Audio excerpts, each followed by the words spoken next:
Good afternoon, folks. How are you all? I know I look a bit different today. I've got my new specs. So I usually be getting used to me looking like this. I actually used to wear glasses all the time, but anybody doesn't know that I went through double cataract surgery there over the last 5 years. And the whole time that I had the cataracts, I wasn't allowed to wear glasses. And I've worn glasses all my life since I was 9 year old. So they're back. So they are. Well, look, today, folks, it's not music today. Well, it is music today, but it's not actually songs as such.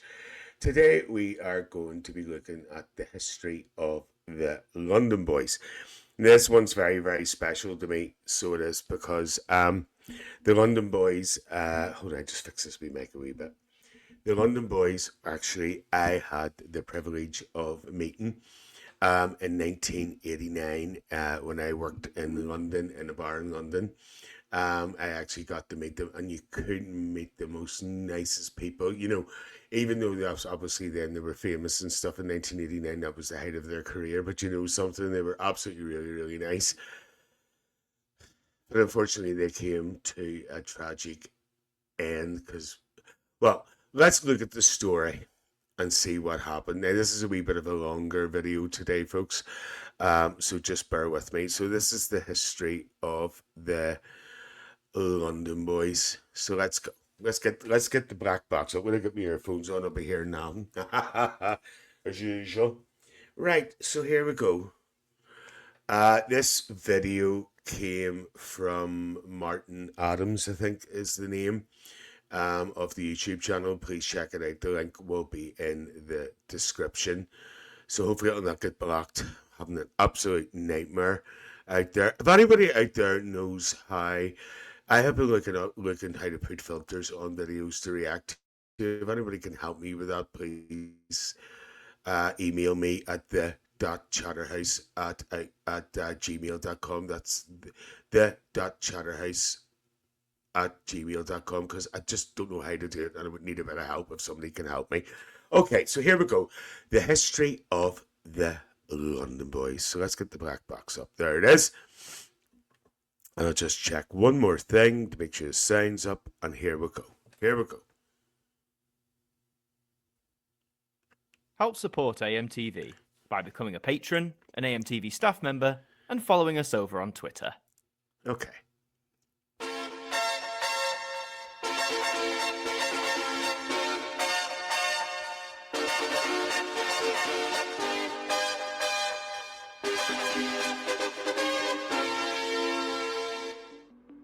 When the music industry loses some of its most iconic and influential figures, a huge swath of mourning is released amongst those who enjoyed their work. Elvis Presley, Freddie Mercury, Michael Jackson, the list is endless. Musicians whose songs connected with millions on a deep level. But there are a number of tragedies that befell members of the music industry that barely get a mention. And today, I wanted to focus on two men whom, after finding success towards the end of the 1980s, would have their meteoric rise stopped firmly in its tracks. This is the story of the London Boys. Okay.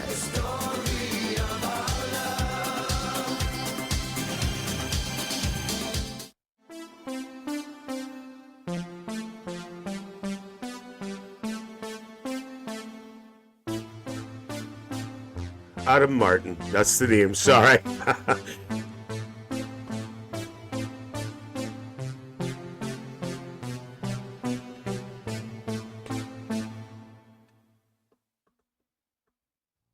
Our focus today settles on these two gentlemen, Edom Ephraim and Dennis Fuller, born 2 weeks apart from each other in 1959, the former in London and the latter in Jamaica.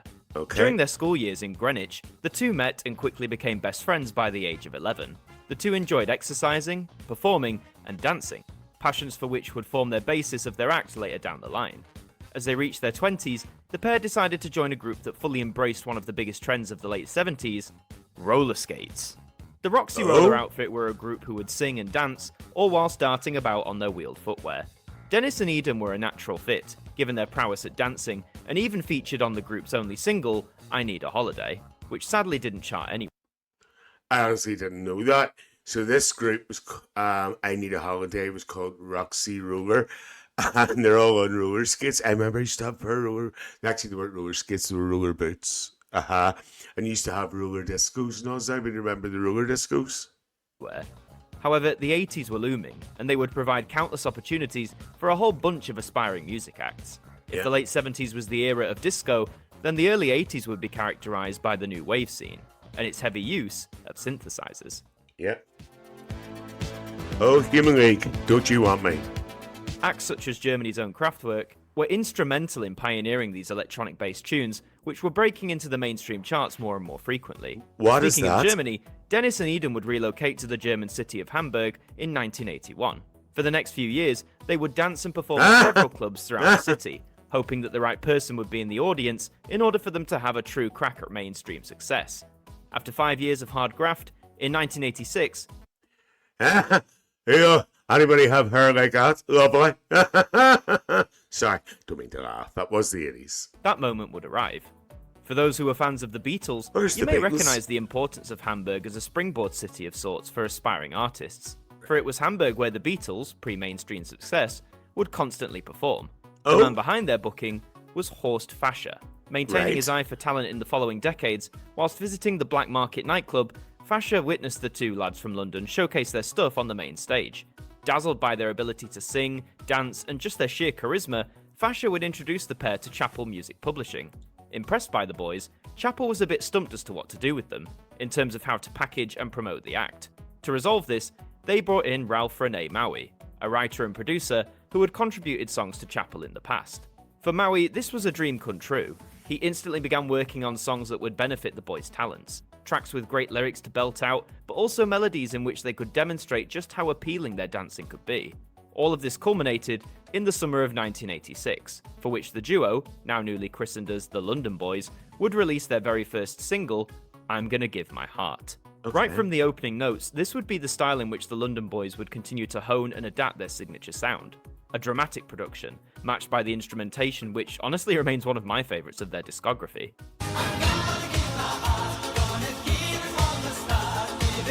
However, despite finally having a single under their own banner, success wouldn't arrive right out of the gate. I actually enjoyed that one too. By the way, if you see when the music comes up, you see me pause and all that, it's because it's Warner Music, and I have learned through time that Warner Music gets blocked a lot on YouTube. Here we go.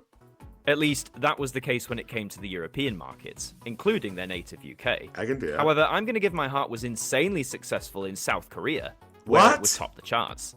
Aiming to keep any sort of momentum going, Ralph Rene Maui worked on follow-up singles for the London Boys to release, including Harlem Desire, Yes. My Love, and Dance Dance Dance. Those first two would also reach number one in South Korea, giving the What? duo 3 chart toppers in that region, and So, the London Boys were very, very popular in South Korea. Isn't that unbelievable? Unbelievable. cementing them as one of the most well-known and popular acts of the late 80s. Such was their popularity that My Love would hit number one in South Korea a second time, just as What? the country's capital, Seoul, was gearing up to host the 1988 Olympic Games. Around that same time, the partnership of Dennis, Edom and Ralph Rene were making preparations of their own to finally release the London Boys' first studio album, to be titled The 12 Commandments of Dance. When the LP dropped in 1988, it naturally picked up steam quickly in the boys' most popular market, South Korea, where it Right. eventually went quadruple platinum. Not too Quadruple platinum in South Korea. Oh my god. shabby for your first record. However, despite a steadily growing popularity, the pair were largely going unnoticed in Europe. Their main Okay. sights were set on the UK, which outside of the US was perhaps the biggest and most influential music market of the time. The barrier for them was surprisingly their UK label, WEA, which was part of the Warner Music Group. According to Okay. the article on Ralph Rene's website, WEA strictly refused to release any London Boys records in the UK. He writes, "You have to know that WEA had always been a bit of a posh label. They looked after artists such as Prince, Madonna, etc., and nobody in the company wanted to be seen dead with such inferior pop music from the continent, although Okay. it was already on heavy rotation in the gay clubs via imports."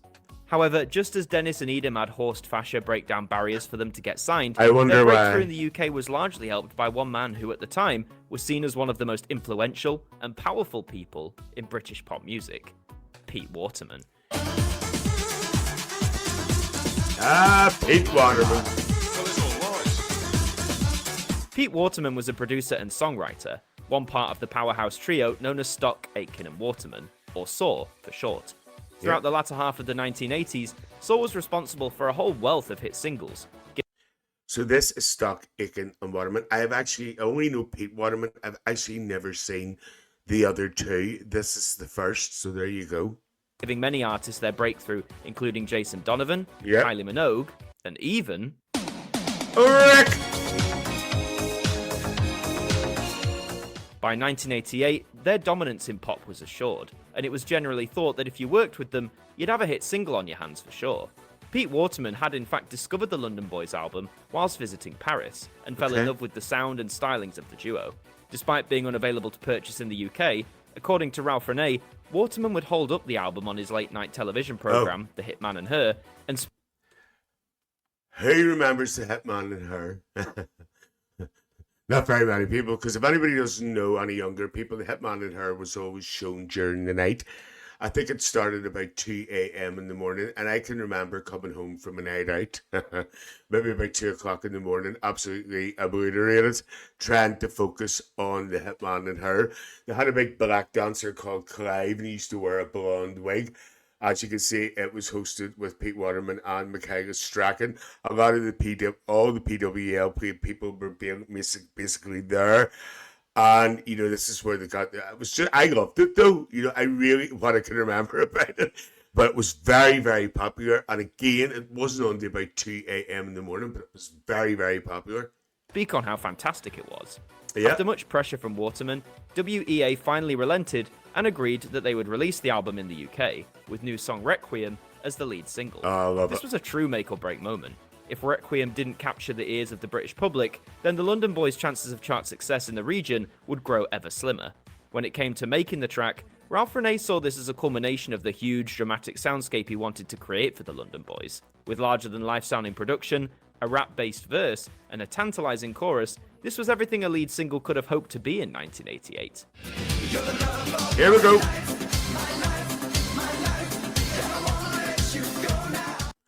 This is a requiem for... But when it came to pass, how did the single perform? After finally being released in the UK by WEA, Requiem entered the charts at number 61 in the December of 1988. It would remain on the charts for 9 weeks, never peaking higher than 59th and reaching lows of 94th, which would be its last chart placement before bowing out in February of 1989. But how did this happen? The track was a solid pop banger. It had the backing from one of the most successful pop producers of all time. Why didn't it climb higher? According to Ralph Renee Maui, a lack of promotional support from WEA was the main reason for the single stalling in the charts. However, appalled by this result, Pete Waterman went back to WEA and turned his tactics up a notch. Despite the prospect being a legal nightmare, Waterman allegedly threatened WEA that if they didn't promote the London Boys appropriately, he would release their material on his own record label, PWL. Yes, because PWL in these days were massive. Everybody like Kylie, I Should Be So Lucky, all that stuff was PWL. He was big. He was big. But they were big even. The stable house from which all SAW artists had their records released. Accepting his bombastic bluff, WEA would re-release Requiem with stronger promotion, including appearances from the boys on TV programs such as Top of the Pops, as well Sorry to keep pausing. So it was re-released, Requiem? I didn't know that. as the aforementioned Hitman and Her. The song re-entered the charts at number 55 in the April of 1989, instantly beating its previous peak. And by May, it had entered the top 10, peaking for 3 weeks at the number 4 position. So Dennis and Edom had finally done it. After nearly a decade of dancing in clubs, working on their act, perfecting their image, and slaving away at a slew of strong singles, they now finally had a hit at home. And for the remainder of 1989, the hits just kept on coming. Yeah.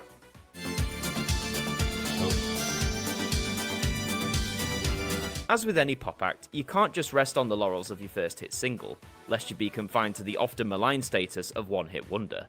Thankfully, the London Boys had the perfect follow-up ready to go, the equally epic-sounding London Nights. Releasing in July of 1989, the new track entered the charts within the top 20, at number 19. The following week saw it rise to number 3, and by the end of the month, London Nights peaked at number 2, giving the London Boys their highest charting single yet. So did they ever have a number 1?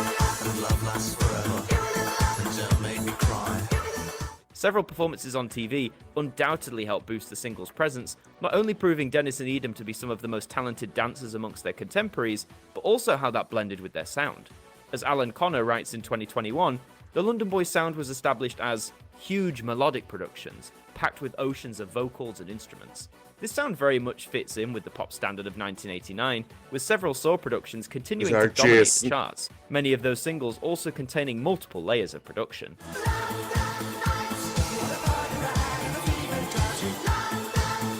After 2 top 5 singles, their first studio album, The 12 Commandments of Dance, finally saw an official UK release in the summer of 1989. It debuted at number 2, and would remain a fixture on the album's chart for 29 weeks, lasting until February of 1990. There's a lot of great tracks to be heard on The 12 Commandments of Dance, including The Midi Dance, Wichita Woman, their first ever single, I'm Gonna Give My Heart, and the surprisingly dark Chinese Radio.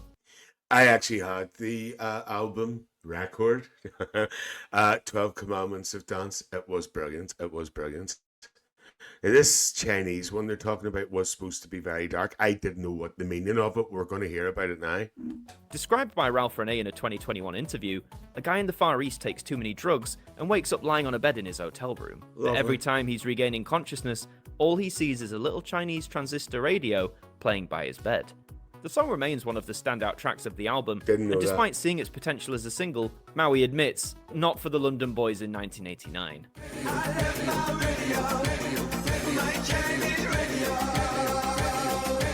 The next single, in fact, was already being crafted by Maui, a new song entitled Chapel of Love.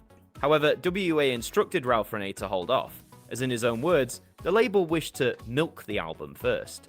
As such, the next single would be Harlem Desire, slightly reworked from its original 1987 release. So that was re-released as well. Number 17 in the September of 1989.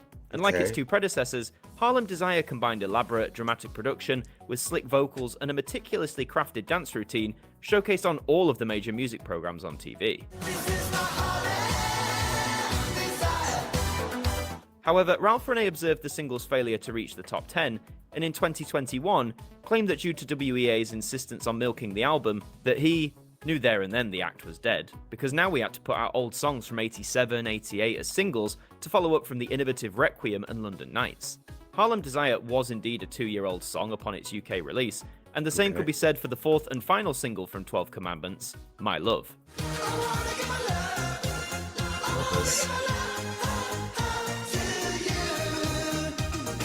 As mentioned, this song had been one of several chart toppers for the London Boys in South Korea, but again, it had first seen that success back in 1987. And despite seeing a remix from some of the top producers of PWL, the single stalled and peaked at number 46 in December 1989. So what did South Korea love about the London Boys? Does anybody know? Disappearing from the charts entirely by the beginning of 1990. Not even an appearance on TVAM promoting the importance of fitness There's Armada, is there? could help save it. And yes, that was a real thing, complete with gaudy sweaters. Regardless of My Love's disappointing chart placement, 1989 had been a monumental year for the London Boys. They'd broken into the UK music scene, scored 2 top 5 hits, and an album that went on to be certified platinum. In a rather ironic twist, the London Boys became WEA's best-selling act of 1989. A triumph considering the label's initial hesitancy and resistance to even release the lads' records in the UK at all. But as the 1990s began to loom, massive changes to the music industry would occur, just as they had done at the beginning of the 80s. And for the London Boys, now established as a successful pop act, could they weather the storm that was to come? Going into 1990, it's fair to say that the London Boys' oldest and most loyal collaborator, Ralph Renee Maui, believed, whether publicly or privately, that the duo's moment in the sun had already passed. By 1990, music had changed, and that great jolly sound we had wasn't working anymore. Having wanted to release the aforementioned Chapel of Love back in 1989, the song finally hit record shops as the lead single to the duo's second studio album, Sweet Soul Music.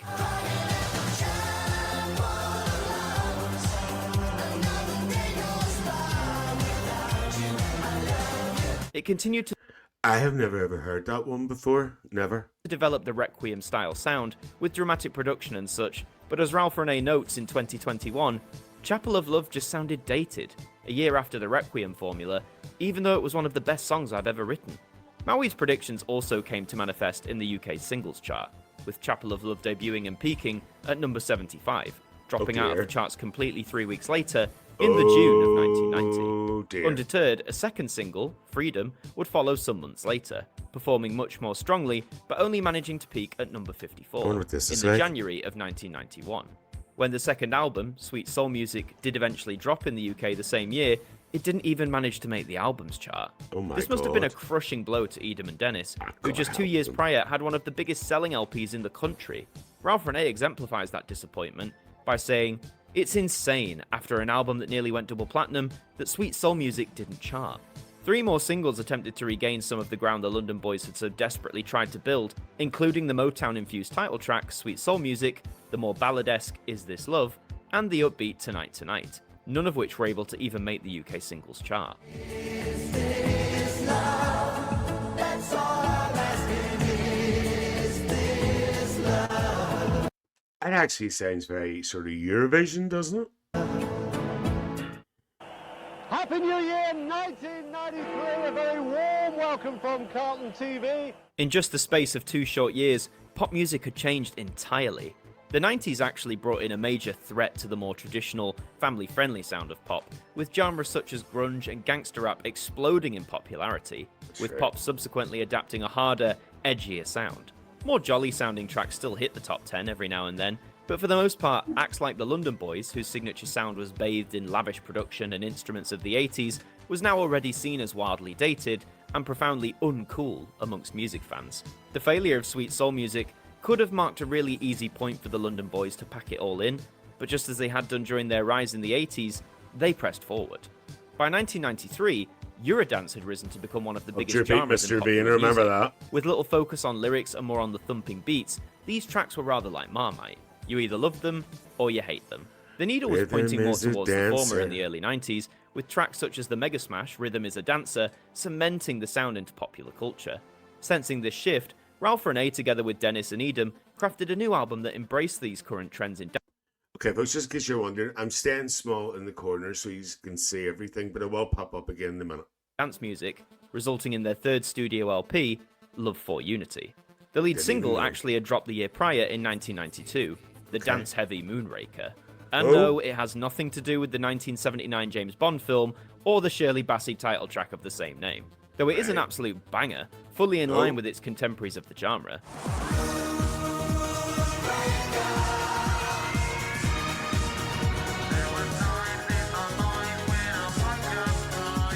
If anything, it not only continued the London Boys' penchant for big dramatic sounds, but also developed it into more of that 90s style, reminiscent of the Eurodance scene.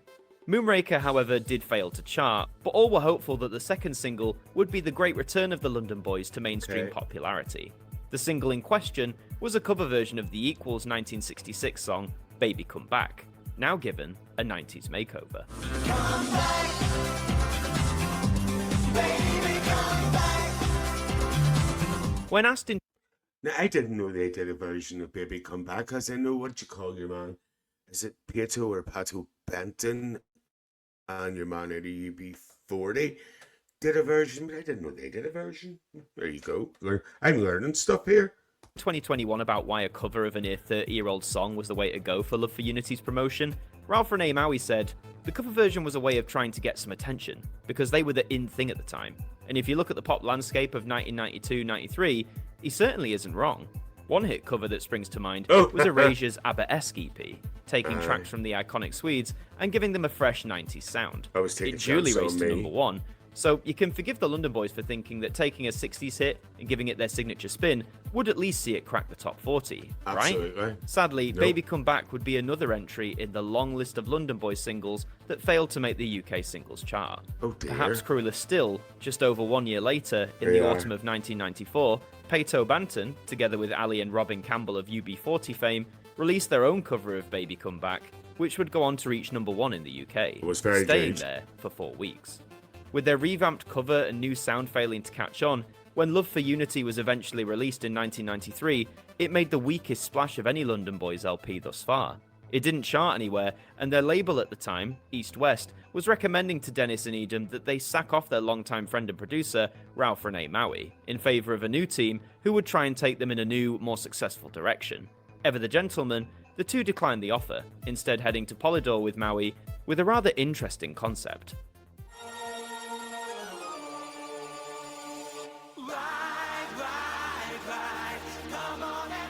Having always been inspired by the dramatics of the church, such as gospel, Ralph Rene alongside Dennis and Edom presented to Polydor an idea for an album that combined gospel songs but to a dance beat. Given that at the time most popular dance tracks were of a high BPM and practically anything was being mashed together with a dance beat, why not attempt it with gospel? The result was 1995's Hallelujah Hits, under the banner of the New London Boys. Now, despite being an atheist myself, I do love a good dance beat, and this album surprisingly has several strong cuts. These include the singles, including Gospel Train to London, which had an internationally based music video, and the follow-up, Kumbaya.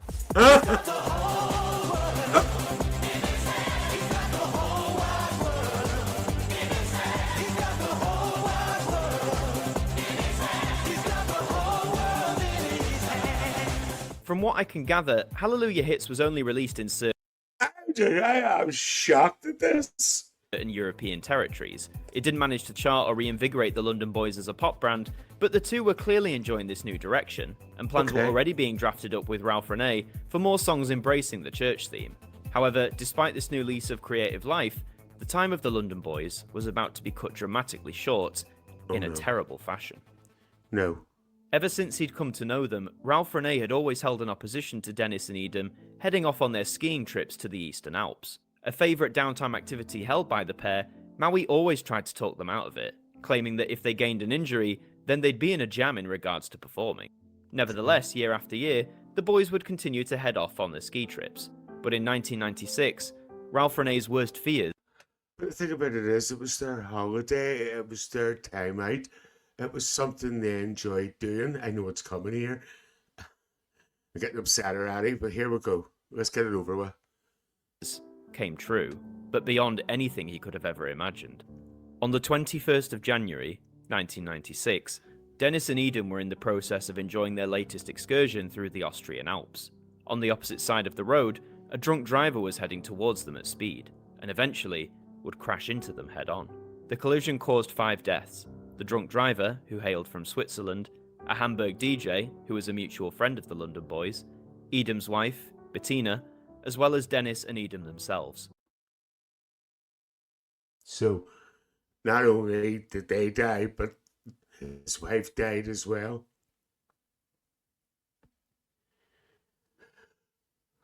So sad. All that talent, all that passion, and all that love wiped out at the tender age of 36. After what was meant to be a fresh start for the new London Boys, this accident would bring that legacy to an unfortunate end. Their closest friend and colleague, Ralph Rene Maui, was awoken early in the morning by a call from the biggest German newspaper around, asking for comment about the death of the London Boys. Maui recalls that, "I was completely numb. The best friends I ever had." It's been over 25 years since the London Boys tragically had their lives cut short, and yet their music lives on amongst fans old and new. Despite breaking relatively late in the overproduced pop-dominated landscape of the 80s, songs like Requiem and London Nights were able to assert their status quickly and efficiently, and several of their album tracks, such as Chinese Radio and Moonraker, stand out all on their own, even if they are very much products of their time. If you wish to immerse yourself in the London Boys back catalogue, I highly recommend this box set, Requiem, The London Boys Story. This 5-disc release contains their first 3 albums, some of them being fully accessible on CD again, as well as 2 bonus discs containing remixes from across their career. You can get a physical release from Cherry Red Records, or download it off of iTunes. And before we close off today, we're going to take a minute to acknowledge the major players in the London Boys story. Horst Fascher is a more influential figure in this tale than you may think. Without him seeing the boys perform in Hamburg, they would have never been introduced to Chapel Music Publishing, and subsequently, Ralph Rene Maui. He continues to reside in Germany today, currently at the age of 86. Pete Waterman would continue to help churn out hit after hit with Mike Stock and Matt Aitken, though by the early 90s, their winning streak had eroded, with the changing tides of the pop industry pushing them aside, in a similar vein to the London Boys. However, his legacy as part of Saw is vastly celebrated in the modern day, with several high-profile artists having once been a part of their banner. Without Pete's continuous pressure on the WEA record label, we may have never seen a single London Boys record have a UK release. Thus, he remains an essential part of the London Boys story. Waterman still survives today and is currently 75 years old. Ralph Rene Maui is often referred to as the third London Boy, and it's abundantly clear to see why. He was the first person to not only appreciate Dennis and Edam's talents, but know how to utilise them in order to present the perfect pop package. His abilities as a songwriter allowed him to craft pop songs that were successful in the mainstream, whilst also generating cuts that were off the beaten path, helping to distinguish the London Boys amongst their pop contemporaries.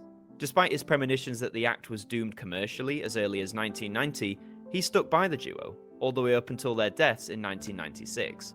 In turn, they didn't abandon him, even when their label was encouraging them to get rid of him. He wasn't just their songwriter or their producer, he was their friend. And in his eyes, they were his best friends. Ralph Rene has continued to work for a variety of artists throughout his career, and a good chunk of the information I found for this video comes from his own personal website, as well as an interview he gave for the Requiem box set. Dennis and Edam may have been the frontmen, but without Ralph Rene, the London Boys wouldn't have been what they were.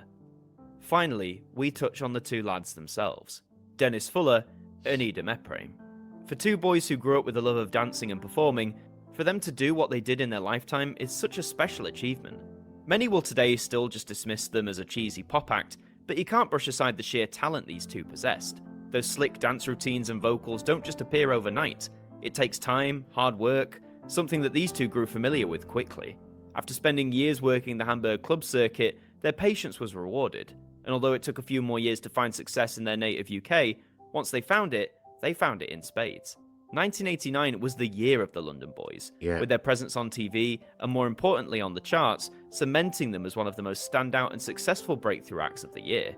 Bittersweet, I suppose, given how quickly that success evaporated, as the ever-changing landscape of pop music shifted drastically at the dawn of the 90s. But despite their style of pop going out of fashion, they never once relented or just gave up. Instead, they embraced new trends, experimented with different sounds and genres, from Motown soul to reggae.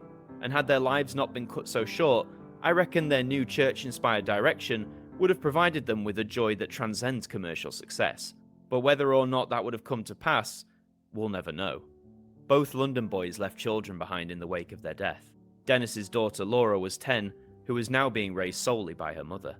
But for Edam's son, Stevie, who was only 3, he was now left without both parents, as Edam's wife also perished in the accident. Tragic occurrences such as these remind us of the fragility and importance of life, to live every day to the full, and to pursue our dreams and ambitions regardless of any sort of financial reward they may encompass. For that reason, I'll always have a great respect for the legacy of the London Boys. Not only did they craft out some great pop in their short time in the spotlight, but they represent the result that hard work, determination, and sheer passion can achieve. And so we remember them. Dennis Fuller and Edam Ephraim, two boys from London who went on to inspire, to entertain, and to spread their love of music and dance to audiences across the world. This is our remembrance, our requiem for the London Boys. Oh dear.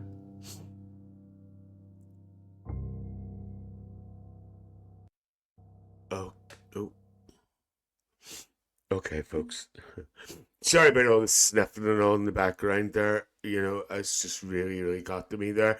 And I think the reason why it got to me is because I met them and I knew how nice that they were. As I say, when I met them, they were in the height of their career, and you know what I mean. There was no divaness about them. You know, there was no "I'm higher than you" or anything. They were just like you or me. They would sit and talk to you. I actually met them a few times because the bar I worked in, they frequented. You know. So all I'm going to say is, rest in peace, London Boys. Okay, folks, so look, if you enjoyed that wee story and listening to that, please, and you like this wee video, please give it a thumbs up. It's been a hard one to do.